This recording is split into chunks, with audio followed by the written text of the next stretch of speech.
Alright, YouTube, it's the Shadow King Nazaru, here with a review for Rosario Vampire 2, Chapter 19.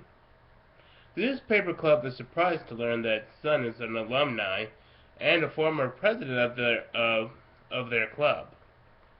Ms. Nekonami says they will be staying at their hostel where Sun works at and where she lives. Tsukune finds it funny that people have difficulty getting jobs, yet monsters can. And he starts to wonder what his friends will do when they graduate from Yokai Academy and go into the human world. Yeah, so there's a little bit of social satire. Anyway, Miss Nekonami tells this one guy who's Sun's boss that that she didn't quit, but was kidnapped by the Yakuza. But he says he doesn't care and that she's fired. This causes Gin and the others to protest. Hey, Gin's finally starting to act more like a hero. Uh, Takahashi, the boss's name is Takahashi. No, I really wish his name was Takahata. Then I could make a joke about Takahata 101. But anyway, Takahashi is told by the manager, Okami, that firing is her thing, and she welcomes back Sun. Along with the rest of the newspaper club is invited. Then we see Takahashi at a pier calling the Yakuza and saying the plan to kidnap Sun and get rid of her failed. And his fake resignation that he made for her labels him a liar. However, he's not talking to the Yakuza, but in fact a monster. And the monster is killing the Yakuza. Takahashi is aware that the monster works for the organization Fairy Tail, and is reluctantly agrees to cooperate, just like he reluctantly agreed to work with the Yakuza. So this is tying into the Fairy Tail stuff, so this must be really important. So the monster says he wants the hostel destroyed, so Sun has no place to go when they kidnap her. Because if they just kidnap her again, she'll just, chances are she might escape and just run back. So, he also says that should Takahashi refuse to do what he's told, he'll hear the melody of death. And he uses a recording on his iPad to kill the Yakuza boss. Oh my god. The Song of Death. That only means one thing. The villain of this arc is Lapras. Our villain is a Pokemon. It all makes perfect sense now. Anyway, Okami shows the newspaper club the tour, and Mocha says she's impressed that Sun works at such a great place.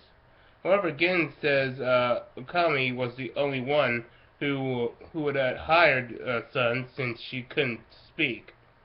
Well, she can speak, but she has her reasons why she can't. I'm still going for that she's a siren. Anyway, and because Okami was so nice to her, Sun looks to Okami like a mother figure. Then we cut to Takahashi berating Sun for breaking silverware and being unable to speak. Takahashi, if I was in that manga, I would throw you out the damn window. And then Takahashi said that her being gone would have paid his gambling debts. Great idea, Takahashi. Telling the victim that what your plans and reasons were, so there's no way that she'll probably report this. Anyway, the newspaper club arrives, and stop Takahashi's from getting too rough. Then we cut to Takahashi stealing from the hostel, and the owners reported to the police. See, Raimi man, that is what you do when when somebody does something wrong. You call the police. Anyway, Kurumu ragingly tries to pursue him, but Yukari tells her she can't go anywhere because she has no clues to search for Takahashi. Okami is caught into a drunken depression, saying that she can't take care of Okami now because her business isn't doing so well, and now she has no money to pay for her finances. And let's see, Mocha starts pondering what her and her friend's future will be in the human world. And this causes Kurumu to help Sun with her work, and says she won't be, no matter what the future, she won't be separated from Tsukune, even if it's in the human world or anywhere else. Kurumu says Sun represents their hope for coexistence. Ah, I see what the theme of this plot is. Well played. Well played. Then the rest start to help, while Yukari and Ruby contemplate how to raise money for the hostel. However, Kokoa says they should be searching for Takahashi, and Mocha agrees, at least to the point of saying they should be using their greatest weapons to help Okami. Okami sits in her bedroom apologizing to her dead husband, at which she inherited the hostel from, and as she exits her room, she sees a lot of people who are becoming customers to her hostel. And it turns out the reason they have so many customers is because the newspaper club is using their sex appeal to attract the customers.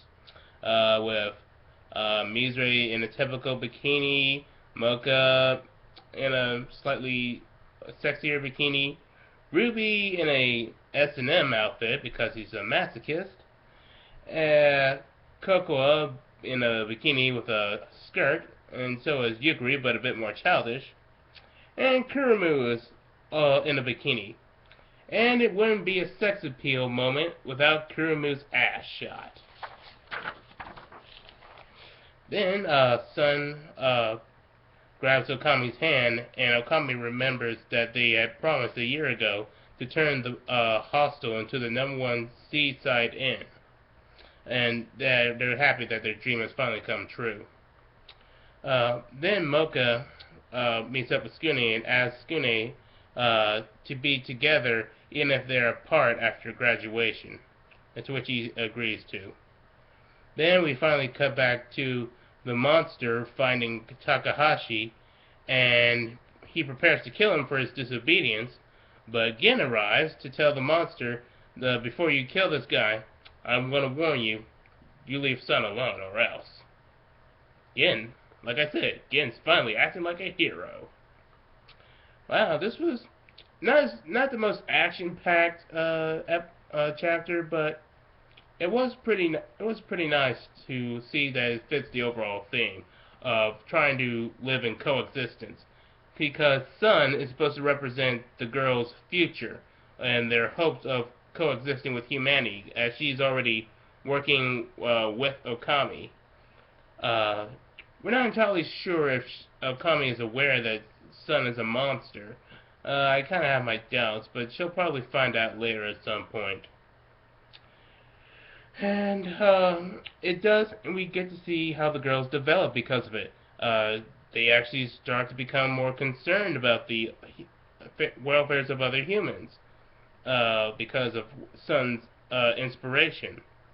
Whereas before, they were reluctant to be around humans or had genuine despise because humans and monsters had an antagonistic relationship. So this is a nice development towards them learning to live together and within the overall theme of coexistence over adversity. So, when we cut back next time, I'll be talking about some news about Dragon Ball Z Kai.